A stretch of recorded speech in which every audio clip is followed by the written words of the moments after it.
రవి గారు, మీరు ఎన్నో కథలు రాశారు, డైరెక్ట్ చేశారు. మరి ఇప్పుడు ఈ కొత్త ప్రెజెంటేషన్ ఎలా ఉందంటారు? ఈటీవీ విన్లో రాబోతున్నటువంటి ఈ న్యూ జనరేషన్. మాట్లాడచ్చు. అందరికీ నమస్కారం. ముందుగా రామోజీరావు గారిని గుర్తు చేసుకుంటూ, ఆధునిక తెలుగు చరిత్రలో అత్యంత ప్రభావితమైన వ్యక్తుల్లో రామోజీరావు గారు ఒకరు.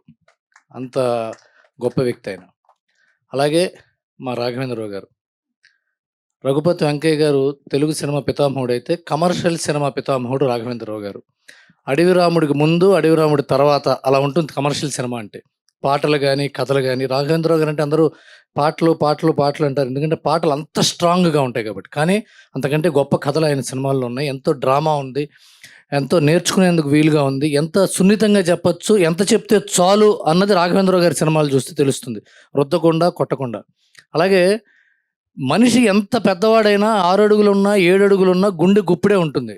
అలాగే సినిమా ఎన్ని కిలోమీటర్లు నిడి ఉన్నా కథ 30 నిమిషాలే ఉంటుంది.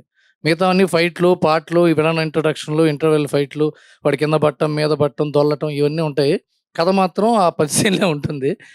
ఆ కథని కథాసుధగా తీసుకురావడం ఈటీవీ వారి గొప్ప ప్రయోగం, చాలా గొప్ప విధానం కూడా. ఎందుకంటే ఈనాడు అంటేనే కథలు.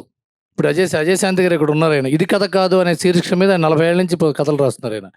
అలాగే ఎన్నో మంచి కథలను తీసుకొచ్చి, ఉషా కిరణ్ మూవీస్ ద్వారా ఎన్నో మంచి కథలు, ఈటీవీ సీరియల్స్ ద్వారా ఎన్నో మంచి కథలు, ఎన్నో యాక్టర్స్ని, ఎంతో టాలెంట్ని తీసుకొచ్చిన ఈటీవీ విన్నువారు బాపిరెడ్డి గారి నేతృత్వంలో very talented team, Nitin and Sai, చాలా చాలా చాలా కమిటెడ్ పీపుల్ వీళ్ళు. ఇలాంటి వాళ్ళు కథాసుధాని స్టార్ట్ చేయడం, అది రాఘవేంద్రరావు గారి మార్గదర్శకత్వంలో ఉండటం.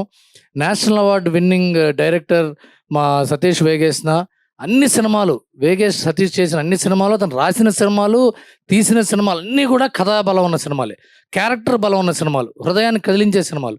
అలాంటి వాళ్ళతో ఇలాంటి కథాసుధ అనే శీర్షిక మీద ఇలాంటి 30 నిమిషాల సినిమాలు చేయటం, అది కంటికి ఈజీగా ఉంటుంది, చూడడానికి ఈజీగా ఉంటుంది, అర్థం చేసుకోవడానికి ఈజీగా ఉంటుంది, ఫాస్ట్ ఫార్వర్డ్ చేయకుండా చూసేందుకు వీలుగా ఉంటుంది.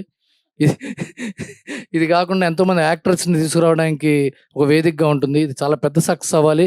మేమందరం కూడా కథలు రాసుకుని మీ దగ్గరికి వచ్చి మీ ఆఫీసుల చుట్టూ తిరిగి మీరు ఓకే అని వెనక తెలుసుగా ఓటీటీ సంగతి అందరికీ అది చేసి, and I wish you all of the team అది గ్రాండ్ సక్సెస్. అలాగే భరణ్ గారు లాంటి ఒక గొప్ప నటులు, అంటే ఇంత సీనియర్ నటులు కూడా ఈ వేదికని ఆలింగనం చేసుకుని ఇట్లాంటి సినిమాలు చేయడం వల్ల వాటికి విజిబిలిటీ ఎక్కువ ఉంటుంది. భరణి గారు చేశారంటే ఏదో లేకుండా చేయరుగా, అంటే ఒకసారి చూద్దాం అనే ఒక ఆశ ఉంటుంది, ఒక నమ్మకం ఉంటుంది. అలాంటి వాళ్ళు రావటం చాలా మంచి విషయం. ఇది wish you all the best, God bless. Thank you. అది ఇంకొక విషయం ఏంటంటే, ఇంకొక 30 నిమిషాల కథ చేద్దాం అనుకుంటున్నాం మీకోసమేనండి. దీంట్లో 30 నిమిషాల్లో మీ గురించి సినిమా చేయాలి. అంటే నాకు అనిల్ గారు డైలాగులు రాస్తానని ఇప్పుడే మాట ఇచ్చారు. అదేమిటంటే, సుమకి ఇంకా పద్మశ్రీ ఎందుకు రాలేదు, ఇది టైటిల్. కాంట్రవర్సీలు రాయవా? నేను చేయట్లేదు ఇది.